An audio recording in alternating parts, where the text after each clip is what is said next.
What is up, everyone? JD here. Hope you're doing well today. We're going to be doing my full review of the Vosteed Mayhem. Really excited to bring this one to you. Let's get into it.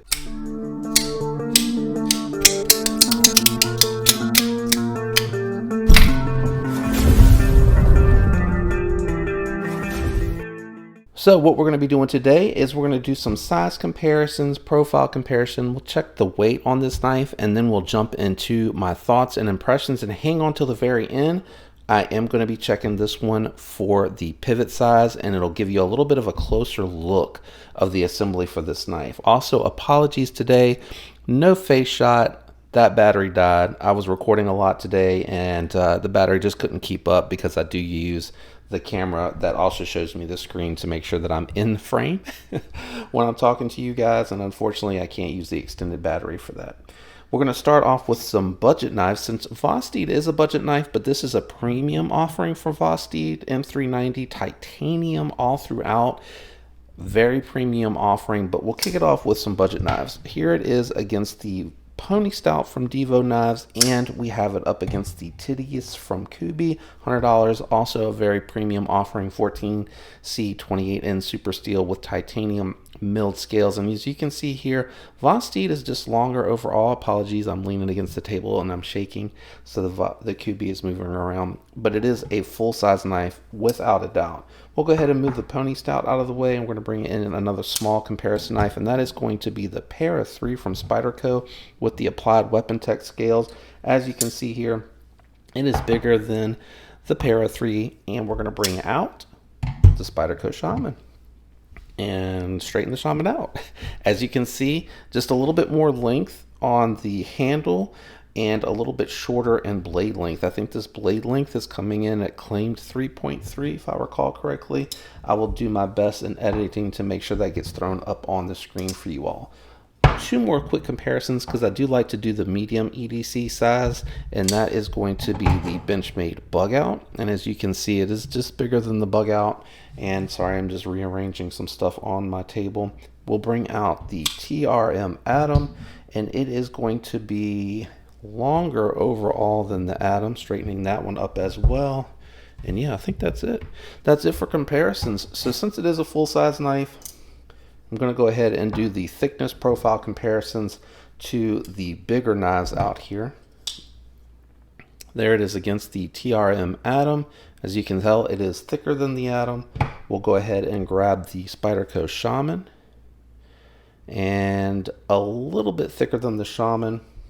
And then last but not least, we will bring the Kubi Titius back out here, and you can see it is thicker than the Titius. So it is thicker overall, but how is it on weight? Let's grab the scale and check. Oops, sorry guys. What was that, over 5 ounces for sure? Yeah, 5.5 ounces. So definitely a heavier weighting knife, or heavier in weight. Weighting, is that a name, a word? Is that a name, a word? Oh my gosh, I need to get it together, guys. We got a lot more to go. Let's go ahead and jump into the knife. So first, we're going to talk about this titanium handle. This is super comfortable. You got plenty of space for all 4 fingers here on the handle itself. Very comfortable. The thickness on here lends to confidence for those larger hands. And we have a dedicated forward finger choil. That is that trigger style forward finger choil. You can choke all the way up on it for sure, but it feels a little awkward for me when I go into the Gorilla Grip with that forward finger choil. So I actually found that actually using it with that in the trigger style, where I kind of angle it back and get that first knuckle, well, second knuckle. Get that second knuckle. Is that the first? Yeah, first, second. Second. I guess it doesn't matter which way you go. So that second knuckle is definitely the most comfortable position, and the jimping really works well on here. And I really just think it's really well done. I feel no sharpness whatsoever. And again, that thickness on here with the little bit of milling that's out here really lends to confidence. And then if you did need this to puncture into something that was a little bit tougher, you can move back, get your puncture started, and then you can move up into your trigger grip, and then you have lots of control out here on the tip. Now it is a little bit more robust out on the tip, but that does not impact the performance of the knife. As you're going to see here, I got too many sheets of paper, guys. This has a really great factory edge, and I just ran right off of the edge of the knife. But as you can see, it's super slicey, very well done from the factory. And then even where it has a little bit of the robustness here, it is not affecting the sliciness at all. I'm trying to get it not to land in the choil and show you that. That is really nice and slicey. So great job from Vosteed with that factory edge, without a doubt. The ergos on it are very nice as well. You do have a lanyard here for anyone out there that is going to run a lanyard on this big a knife. Not quite sure that I understand it, but the pocket clip does go all the way up, and the pocket clip goes in and out nicely. You see me trying to go for the frame lock? So used to frame locks for titanium knives. This is so fun though. This actually goes in and out of the pocket very nicely. It is a bigger knife, so I need to get that into the pocket first. Even though it has that larger inseam, this is all that you're going to see hanging out of the knife, or you're going to see this much of the knife hanging out of the pocket. But it does go in smoothly, or out smoothly, in smoothly. Even though it has that larger inseam, I have to keep it straight a little bit because it is a looser material. I'm not actually wearing it, but it seems to do really well, and it has a decent amount of retention on there. Let me throw my sage back in here. I am carrying my sage in that organizer today. Deployment. You have an actual detent, because this button lock is actually a compression lock. So you see right there that compression lock where the button hits into it and the liner moves over. So if you watch, that compression lock moves over, very much like another knife that we all know and love. That's Smock. Smock has the same thing right there, that compression lock. Does the exact same thing. So that lock is engaging inside of that little swedge right there, and it is working with the stop pin here to make sure that the compression lock has force going down and into the back of the knife. And that is exactly what you're getting here from the Mayhem. You're getting that compression lock engaging here, which you're not going to be able to see because it's so far into it. It's like probably underneath this second spot right here. And then that stop pin there keeps the compression lock from going up. So you have engagement going in two directions on the knife in the locked out position, which means while this does have a button to lock it, it's actually a compression lock, which is going to make it way stronger than what you're going to see on a traditional plunge lock button lock. Really impressive, and it's very well executed. There is no up and down, no side to side. It is locked out solid. The action on it has no stick, it's no grittiness, at least in my example, and it has plenty of detent where it is very difficult to fail it. It is definitely riding on bearings, as you will see here. Very, very smooth. We will again be taking it apart at the end of the review to check out the bearing size and see if we can put any skiffs on it. It is a larger knife. It reminds me of something that would be in between the Kaiser Sheepdog and the Kaiser Sheepdog XL, or it would probably be like the Towser as far as the size of this knife. Now again, a more robust blade, but it still slices very well. It's thin right behind the edge, but it thickens immediately because it's not a full flat grind, and I think that's because they did a lot of styling with this one. They were introducing the compression lock. They went with a design that was very, very different, very unique, and I like it a lot. The reason that the forward finger choil is here, because you could have brought it back some more, is because the way the compression lock works, they would have had to have moved it all the way up here where that stop pin is, and I think they have some room to where they could move that compression lock up a little bit, not be so far back on the knife. But that compression lock is where the clearance for that finger choil hits. So right behind, you can see right behind where the blade edge stops. Let me grab a flashlight because it's a little dark. So right where that blade's edge stops is where the compression lock is sitting on the knife. And as you see, they have more space up here, so I think they could move up a little bit and get it a little closer and give you a little bit more blade's edge. And I think you see they have the space there. They could have gone up a little bit more with it for sure. I like the fact that they didn't go circular like the Smock, and that they decided to actually go with that kind of oval shaped pill shape. I like that for the design of the knife. I also like the fact that it has plenty of clearance to make sure that that is not something that you're going to engage with when you're holding the knife. So it is recessed plenty. You can feel the top of the button, but you're not really engaging with it. The other thing I would say is that you can't go any shorter unless you shorten the blades. So you got to have, I think they did a good job with going with the 3.3 inch, but you got to have that clearance for the blade to fit in there. And that's not that unusual for the smock. The smock's compression lock is back here because that's how far it needs to be out for the whole thing to work. For the button to work, for it to lock at 50% of the blade, it has to be there, and you have that same thing. But you see, they did a better job of kind of balancing the knife. You do have, I don't know, around the same amount of knife, I guess. A little bit more. You have a little bit more on the Vosteed, but you have more blades edge because they were able to bring it back. And I think because they were able to use a round button, you don't have as much of this cut out for that compression lock to work. But I do think it looks good, and I like the style of it. And again, if you're using it in that trigger spot, you still get plenty of use out of the grip. But I think they could have come back just a little bit more, and coming back means they could have come forward a little bit more with that compression lock. So that's about the only thing that I've really noticed about the knife. And again, it's an observation, it's not a complaint. The deployment works really good with this flipper tab. It's very minimal, good jimping. You're able to easily get that for a light switch. You can push button, but it's a little sharp and uncomfortable to use it like that. I think they intended, and I would recommend using that as the light switch. You can also deploy it with the thumb hole. That works really nice.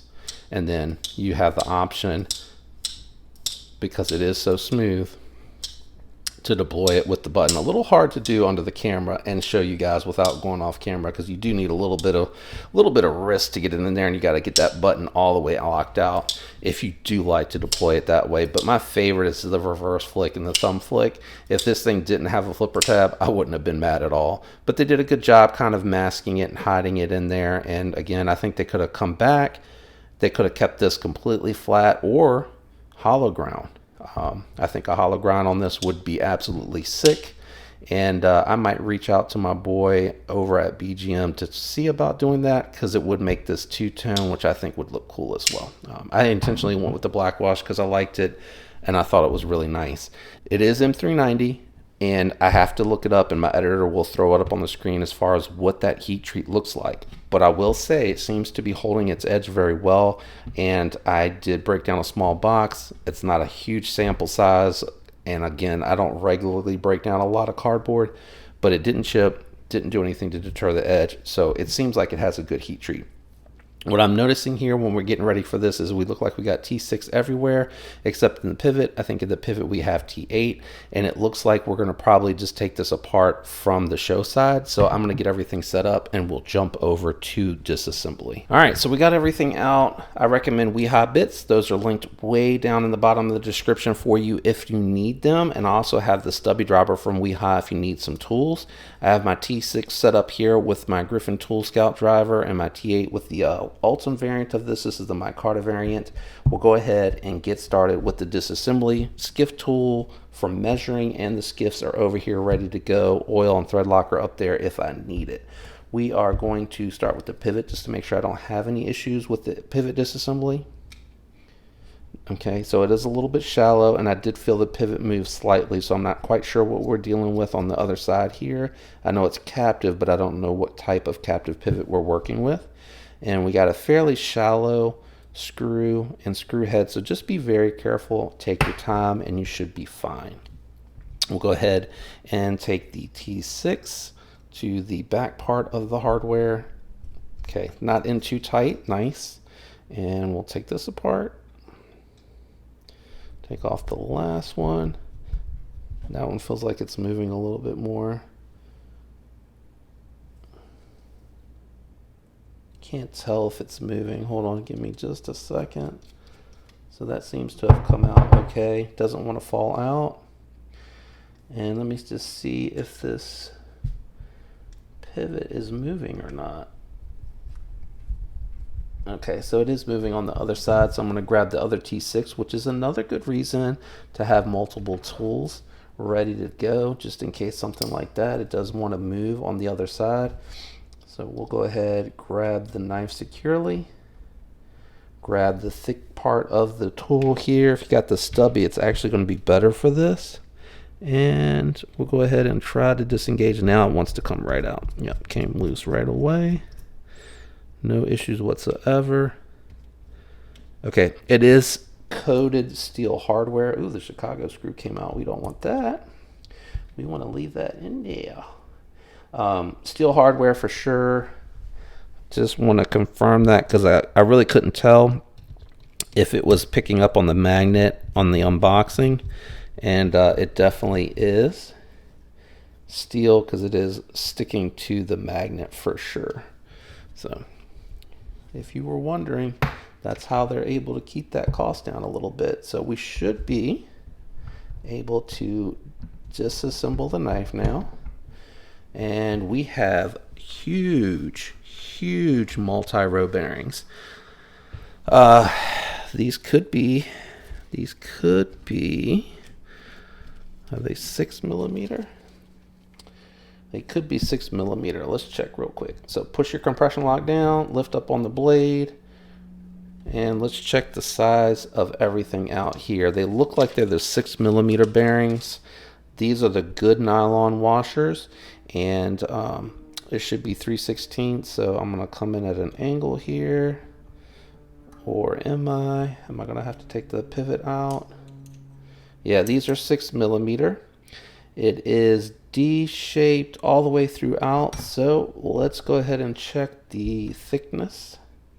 Yeah, 6mm. 6mm 1/16 ball. I am going to go ahead and install them since I got them. I think I had a set of these. I think I have them in my Typhoon. And then I think these also go in a lot of Veros. So 6mm 1/16 should be what fits here. So let's grab my towel. We'll set these to the side since we're going to store them. No real wear on the washers. The hardened washers look like they're good. I'm going to go ahead and clean all this. Oh, where did my stop pin fell out? Hold on, let me put that back in. So push your compression lock in, drop your stop pin in, and just let the compression lock hold that in place. It's nicely oiled, and I mean it's clean from the factory. A little dirt, not awful, but this will help get rid of some of the grittiness.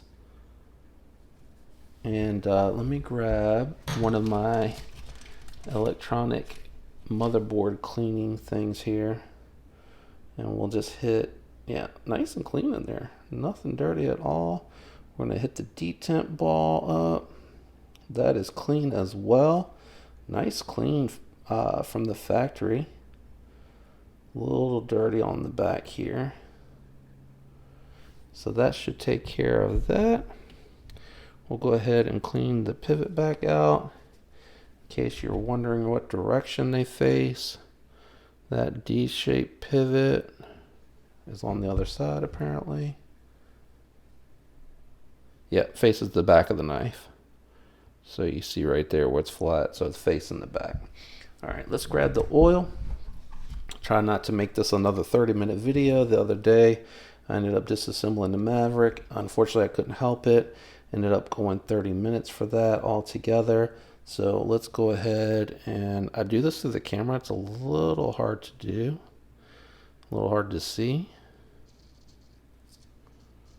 Yeah, that feels like it's not polished at all. Okay, we'll set this in the bin so that it doesn't fall. We will face the D-shaped pivot to the back of the knife and drop that back in, or push that back through. I'm gonna go ahead and clean all this back out. Actually, I bet you they probably do put, please don't fall. It looks like the stop pin had just a drop of lube in here, and they probably do that to keep it from rattling. I had somebody fuss at me, you don't need to put lube in there, it doesn't move. Yeah, I know that, dude. I didn't put it in there to keep it from moving. I put it in there to prevent it from rattling around. And it probably wouldn't rattle as I drop it. But I do put it in there just to make sure that it doesn't rattle, just in case. There we go. All right. We're good to go. I'm going to make sure that detent ball is clean. Let's grab these bearings and make sure that these work well. They look to be around the same size. So a little bit smaller. What are we working with here? We have 13 balls. So starting from the bottom, 1, 2, 3, 4, 5, 6, 7, 8, 9, 10, 11. So we're getting more balls in there. That is good for smooth rolling surface, and it'll add to, not that there was no pivot play. So no worries about the pivot play. I'm going to put some smooth, tight ceramic bearing. There we go. Yeah, we're talking. Nice, lubed up, very tight tolerances, so they fit very well. Your bearing ball path is going to be a little bit different, so keep that in mind as you go through this. So 6mm, 1/16 does seem to fit, and it is about the same thickness. And then we'll set these aside, and I will label these for the Mayhem later to save a little bit of time on camera. Go ahead and grab your Mayhem blade. There we go. Nice and snug fit. Grab your other bearings and lube those up as well.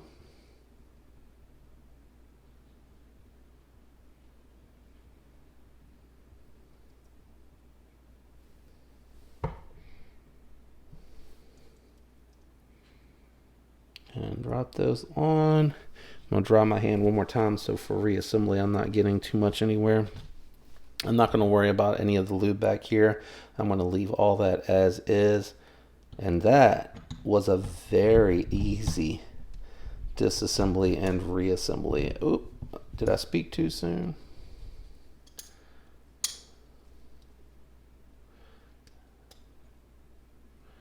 It's this pin back here. That pin is not lining up. There we go. Oh, actually, I lied. It was the compression lock. The compression lock was not lining back up. We'll put those in here. I am going to go ahead and start with these since they tend to want to spin, so that I can use the extra bit driver to keep those from moving. That back one keeps wanting to fall out. So let's reinstall it.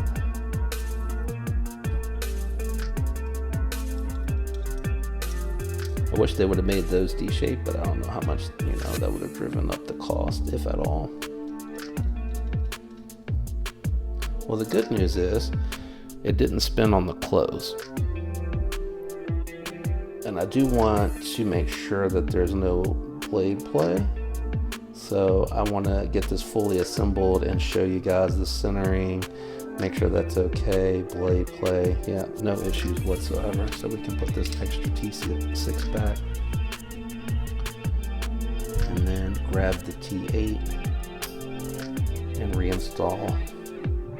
And it doesn't look like, yeah, there was a little bit of thread locker on there. So you may have to monitor that to see if it backs out.